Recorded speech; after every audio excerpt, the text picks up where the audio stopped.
Sir hello ma'am. बहुत दुख की बात है कि विकलांग आदमी है, कुछ भी खाने के लिए नहीं है। एक आदमी ने बोला कि इंडियन आइडल में जाइए, तुमको बहुत हेल्प मिलेगा, बहुत लाइक मिलेगा। आप लोग भी लाइक कीजिए, सब्सक्राइब कीजिए। हमारे बहुत दुख की बात है। Hi sir.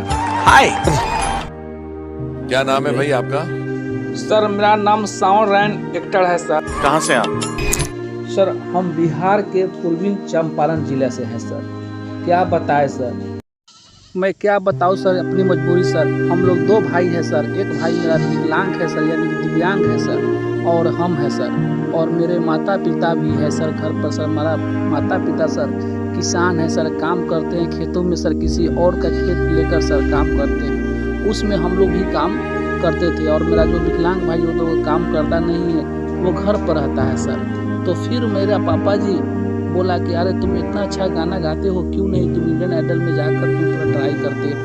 तो सर आप लोग जानते हैं सर, मेरी माँ को पसंद नहीं था कि मैं घर छोड़कर मैं कहीं जाऊँ। तो फिर मैं अपने माँ को समझाया, तो मेरी माँ बोला ठीक है, अगर तुम चाह रहे हो तो जाओ इंडियन आइडल में, और तुम्हारा मन है तो जाओ। तो सर मैं इंडियन आइडल में आया तो सर यहाँ पर सब आदमी मुझे एक ही शक्ल में दिखाई दे रहा था सर, क्योंकि मुंबई इतना बड़ा शहर है सर कि यहाँ पर कोई भी आम आदमी आएगा उसे पता नहीं चलेगा कि कौन कहाँ है क्या है सर। तो मैंने आया सर, तो अभी जो आया हूँ सर आप लोगों के बीच सर, तो मैंने बहुत आशा लगा के आया हूँ सर। मुझे बहुत कठिन हुआ यहाँ पर आते आते सर। यहाँ टपरा खाए सर, बहुत टपरा खा कर मैं यहाँ पर आया हूँ। मैं क्या बताऊँ सर अपनी मजबूरी सर। मैं जब मुंबई आया तो सर मेरे पास पैसा नहीं था सर, और मेरा पैसा सर ख़त्म हो गया हुआ था सर। तो मुझे रहने का घर नहीं था सर। तो मैंने सर किसी और से सर रोटी मांग कर सर खाना खाया सर। इसलिए सर सब कुछ तो लोग सह सकता है, लेकिन भूख नहीं सह सकता है सर। यह पेट पाती के लिए सर पेट में बहुत सर ज़ोर से भूख लगी हुई थी सर। तो मैंने सर रोटी मांग कर सर खाया सर। फिर मुझे रहने का सर व्यवस्था नहीं था, सुविधा नहीं था सर। तो मैंने किसी की एक झोपड़ी में सर रहने लगा सर। एक रोज़ ऐसा हुआ सर कि बारिश बहुत होने लगा सर। तो मैं क्या करे सर, किसी तरह से सर मैं सोया सर। और सर मैं घर पर सर नहीं बताता था, इसलिए सर कि दुख सर बताते तो मेरी माँ को अच्छा नहीं लगता सर। मेरी माँ बोलती बेटे तुम किसी हाल में है, तुम आ जाओ। लेकिन मैंने सर अपनी मजबूरी नहीं बताया सर।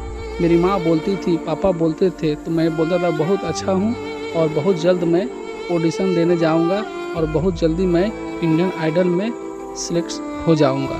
तो सर सबसे पहले बात यह है कि मैंने बहुत कोशिश किया, लेकिन मुझे काम नहीं मिल रहा था सर। तो सर एक लड़की सर जिस घर में मैं रहता था, जिस रूम में रहता था, एक लड़की सर आई, बोला अरे भाई तुम्हारी आवाज़ इतना अच्छा है, तुम क्या करते हो?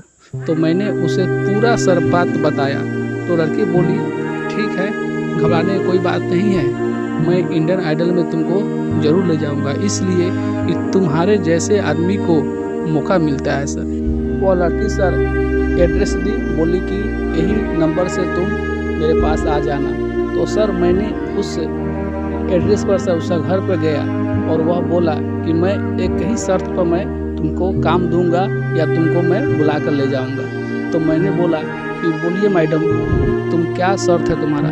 तो बोली कि तुमको हमसे प्यार करना होगा। तो सर मैंने सुनकर सर मुझे अच्छा नहीं लगा। बोले मैडम मैं कहाँ गरीब आदमी और तुम कहाँ महल में रहने वाले, कैसे हो सकता है? तो बोला कि नहीं, मैं तुमसे प्यार करूँगा और तुम मुझसे भी प्यार करो तो मैं तुम्हारा काम दूंगा। तो सर मुझे तो काम करने का बहुत जुनून था सर, मेरा इंडियन आइडल में जाना बहुत ज़रूरी। और वो लड़की से मैंने बोला ठीक है मैं तुमसे प्यार करूंगा और मुझे काम दिलाइए। तो लड़की भी मुझसे प्यार करने लगी, मैं भी प्यार करने लगा। और सर मैं घर पर कॉल किया कि माँ मैं बहुत अच्छा से हूँ और बहुत जल्द मैं इंडियन आइडल के शो पर मैं आऊँगा स्टेज पर। और मेरा छोटा भाई जो कैसा है, तो वो बहुत, मेरी माँ बोलती थी वो बहुत अच्छा है और तुम्हारा हमेशा नाम लेते रहता है। तो मैंने बहुत खुश हुआ सर सुनकर सर। तो मैं सर इंडियन आइडल में आया हूँ सर, और वह लड़की के बदौलत सर। तो प्लीज़ मुझे आप लोग मौका दीजिए ताकि मैं अपने आप कर सक्सेस हो और लोगों को भी सर अच्छा लगे, क्योंकि सर मैं गांव में बहुत लोगों को आकर तंग होकर सर मैं यहाँ पर आया हूँ सर। और गांव में सर मैं क्या बताया सर, मैं बकरी चराया करता था, कभी कभी मैं बकरी चराने चला जाता था, इसलिए सर कि कोई भी काम करना गलत नहीं है सर। तो मैं बकरी चराया करता था, तो वहीं पर गाना गाता था, तो वहीं पर लोग सब बोलते थे अरे भाई अच्छा से जाओ, तुम बहुत अच्छा गाना गाते हो, तो सर प्लीज़ मैं आया हूँ आप लोगों के बीच, तो सर मुझे मौका दीजिए सर, ताकि मैं अच्छा से मैं गा दूँ और आप लोग अच्छा से सपोर्ट करेंगे तो मैं घर जाऊँगा तो मेरी माँ बहुत खुश होगी सर, और मेरा विकलांग भाई भी सर मैं उसको बुलाऊँगा सर, इसलिए कि वो भी बहुत अच्छा गाना गाता है सर। तो ठीक है सर, मैं जा रहा हूँ सर। ओह माय गॉड, क्या मंजर है ये, क्या समा है, क्या कहानी। से दुआ कर रहा हूँ कि भगवान इसको अच्छा दो।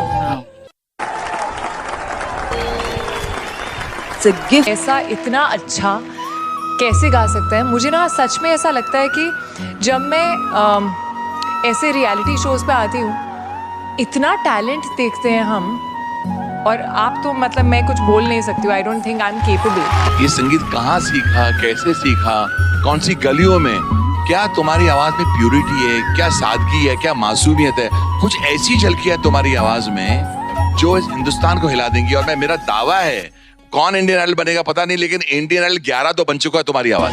इसका मतलब पता है क्या है? सनी तुम थिएटर राउंड में आ रहे हो। For more updates, subscribe to our channel, click the show links and enjoy watching